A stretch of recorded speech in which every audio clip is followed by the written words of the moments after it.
उसलाई चाहिँ जिन्दगी कस्तो लाग्छ अङ्कल भन्नु पर्दाखेरि? मेरो भोकाइ र मेरो बुझाइमा चाहिँ जिन्दगी धेरै राम्रो पनि हो होइन, तर गाह्रो पनि छ। आफ्नो व्यवहार बिग्रिँदाखेरि जिन्दगी केही होइन, नबिग्रिँदा जिन्दगी धेरै राम्रो हो मेरो भगाइ चाहिँ। तर जिन्दगी चलाउने क्रममा चाहिँ अलि ढङ्ग काहीँ पुग्दैन, काहीँ बेसो मिल्दैन, अप्ठ्यारो परेला सबैतिर एउटा चेपिन्छ जिन्दगी। त्यो पनि एउटा फेरि परिपक्व चाहिँ त्यतिखेर हुन्छ है मान्छे, जब त्यो मान्छेले दुःख भोग्छ नि अनि परिपक्व हुँदै जान्छ। अनि यही त्यो जिन्दगी हो। अनि हजुरलाई जिन्दगी कस्तो लाग्छ कि सोचेको जस्तो हुन्छ कि हुँदैन भन्ने कुरा जस्तो हो? जस्तै तपाईँ हाम्रो फेजमा हुँदाखेरि 17-18को फेजमा हुँदाखेरि हजुरलाई त एउटा सोच आएको होला नि, म यस्तो गर्छु देशको लागि या फ्यामिलीको लागि, तर त्यो हुँदो रहेछ कि हुँदो रहेछैन जिन्दगीमा? होइन, यस्तो हुँदो रहेछ अब त्यो हुने सोच चाहिँ मान्छे सबैले सोचिरहेका हुन्छन्, तर त्यति सजिलो चाहिँ छैन। फेरि जति सजिलो सोचिन्छ नि त्यति सजिलो चाहिँ जिन्दगी छैन। जिन्दगी भनेको अब 17-18मा त त्यति खासै नसोचिएला।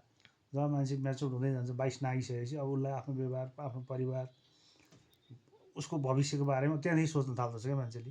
त्यतिखेरसम्म पढाइको सिलसिला उसले पढ्नुपर्छ भने मात्रै बुझेको हुन्छ, बिचमा पढ्न छोड्नेको त कुरा सकियो होइन। जिन्दगी आफ्नो फ्यामिलीको बारेमा सोचिन्छ नि, बाबु सबैलाई सुख दिउँ, छोराछोरी राम्रो ठाउँ पढाउँ, ठुला जागिरे हुन्, न हामीले बाबाआमालाई सेवा गर्न सक्यौँ कि जिन्दगीमा होइन। छोराछोरीको माया लाग्छ बढी, बाबाआमा त्यस्तै सोचिन्छ बाबु, राम्रै गरी सोचिन्छ, तर त्यो सोचेर चाहिँ छैन जिन्दगी। जस्तै तपाईँ टिनर एजमा हुनुहुन्थ्यो भने तपाईँलाई त्यो यस्तो फिल आएको होला नि कि म देशप्रति यस्तो गरिदिन्छु। त्यो अब तपाईँहरूको पालोमा राजा थियो कि थिएन? सानो हुँदाखेरि थियो होइन? अनि त्यतिखेर तपाईँलाई त्यस्तो लागेको होला कि त्यो राजा फालेर हामी चाहिँ त्यो कुनै एउटा डेमोक्रेसी भन्ने नेताहरूलाई ल्यायो, त्यो गरेर हामी नै एउटा ठुलो मान्छे भने त्यस्तो सोच केही आएको थियो सानो हुँदाखेरि? सानोमा भन्दा अब 17-18 वर्षको म त्यतिखेर भइसकेको थिएँ बौद्धल आउँदाखेरि होइन, 46 सालमा। राजा चाहिँ मियो हो देशको भन्छु म चाहिँ, मेरो चाहिँ बुझाइ गार्जेन हो। उसलाई बरु एउटा संवैधानिकभित्र संविधानले उसलाई पनि बाँध्ने। पहिले त राजालाई संविधानले छुँदैन थियो, कानुनभन्दा माथि थियो राजा। 46 साल पछाडि चाहिँ कानुनलाई उसलाई पनि लाग्ने, हजुर हामीलाई लागे जस्तै कानुन लाग्ने, त्यो चाहिँ ठिक हो। यो गणतन्त्र के जाति, यो नेता हुने रहर चाहिँ मलाई पनि हो। अब जस्तै अङ्कल विगत रूपमा हेर्दाखेरि हजुरले त राजाको पाला नि भोग्नु भएको छ, त्यसपछि नेताको पालो नि डेमोक्रेसी नि भोग्नु भएछ होइन? त्योमा हजुरलाई के भन्छ भने अब त्यो दुइटैबाट कुन राम्रो लाग्छ बेस्ट भनेको? अब किन पहिलाको स्टोरी हेर्नुहुन्छ भने राजाको त्यसले नि नराम्रो कामहरू नि गरेको छ, त्यस्तो विकास नै गरेको छैन। त्यो बुझाइ मान्छेहरूको छ कि राजा भएपछि मान्छे बोल्न पाउँदैन, विकास हुँदैन भन्ने कुरा तपाईँलाई के लाग्छ अहिलेको हेर्दाखेरि? होइन, त्यो एकचोटि थियो पञ्चायतकालमा। तपाईँ भन्नुहुन्छ नि एउटा पुलिस गाउँमा छिरो भने प्रधान पञ्चले नमस्कार गर्थे क्या। त्यतिखेर प्रधान पञ्च भन्ने चलन थियो पञ्चायतकालमा एउटा गाउँको। अब राजा हुँदा र नहुँदा भन्दा पनि बोल्न त उतिखेर त्यति राम्ररी नपाइने नै हो हेर्नुहोस् होइन। तर अब राजाले जतिको देशलाई माया चाहिँ कुनै माइकलले गर्दैनन् हेर्नुहोस्।